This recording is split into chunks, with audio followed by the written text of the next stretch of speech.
Hey, what's up guys? This is Calen Carr, outside beautiful Southern New Hampshire University. Gonna take some soccer concepts and put them in the classroom. I'm about to sit down with Dr. Michael Hendery and talk about one of the more exciting, pressure-packed moments in a soccer match and dive into the psychology of a penalty kick.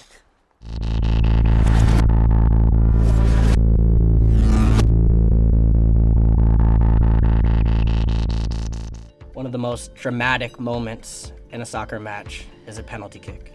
And you can't talk PKs without pressure. How does pressure affect the outcome of penalty kicks? Well, you might be able to tell me a little bit more from your personal experience. From my experience working with athletes and being like a fan watching is, you see everything focusing on basically two players on the field at that time. One of the things that is going on in the brain during a penalty kick is the process of the prefrontal cortex, which is a part of the brain that's right behind the forehead. And that part of the brain is responsible for your decision making, but it also helps you predict what a consequence will be for your decision. So in that part of the brain, you're simulating all the things that could go right and all the things that could go wrong. None of those parts of the brain are really responsible for the kick itself. That's part of the brain called the primary motor cortex. And that's the part that's going to make the kick or not. But the problem is the prefrontal cortex is going to have some influence on that motor cortex. When people get in their head about what is this going to mean, how am I going to celebrate, how am I going to talk about this experience after, they get out of the moment and their performance goes down. Sometimes I think you can almost see that happen beforehand. So when you're watching a game, even on TV, you see a guy's face and you can see the fear and you can almost predict that he's going to miss ahead of time. Yeah, I bet you probably could do that because you've had more reps yourself of seeing that. I think goalkeepers can do that because they have, their hours and hours of training and seeing that. And so if they can perceive that, even perhaps not consciously, that gives them a bit of an advantage. So there's all these different visual cues. How long does it take for a goalkeeper to process this information? Well, they're processing it almost instantaneously, but there's a point in which they can't make a decision fast enough. So, once the kick is coming, if they wait till then to make the decision, it's too late. So what they can do is up to about 80 milliseconds before the kick, they can take all the perceptions that on the run up to the kick that they've taken in. They're making the decision before the foot strikes the ball. Best chance to actually save the kick is to not move at all. Really? Yes. However, there's a asterisk next to that.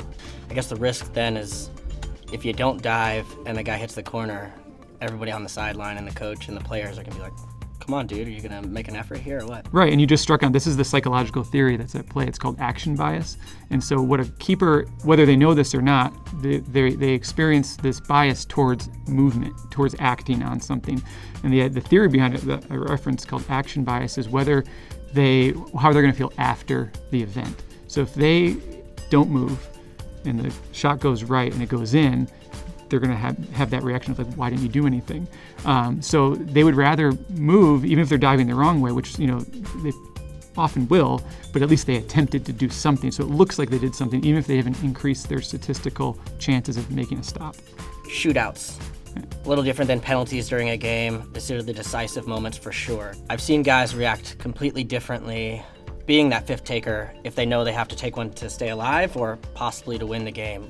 What do the numbers show? What you find is that if that fifth kicker is going to be having a chance to win the match right there, they can make it about 92% of the time.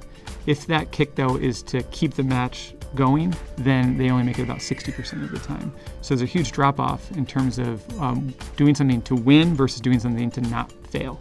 Heavy weight for people stepping up to the spot. What are some of those signals of anxiety in that moment? Well, there's something called optimal anxiety, this experience of having enough anxiety that you care about what's going on. I tell my students this as well when there's an exam coming up. Like, you don't want to have no anxiety. If you have no anxiety, you're not going to prepare. You're just going to assume that when the time comes, you'll perform, you'll do fine. But you don't want to have so much anxiety that it influences your behavior in the other direction, where you underperform because you have too much of an experience of anxiety. So this concept of optimal anxiety is finding that balance for yourself where you can stay most connected to that present moment, that task at hand, without simulating all of those possible consequences. What are the best things these guys can do psychologically to find success in penalty kicks? The best thing you can do to prepare yourself for a penalty kick is to trust the training that you've had. To get mentally prepared, it means having lots of training. And most of the psychology involved in a penalty kick is to help you stay present focused. But it's all going to come down to that moment of, can you optimize performance? Can you keep the pressure at bay? Feel enough anxiety, but not too much, and just stay in that moment.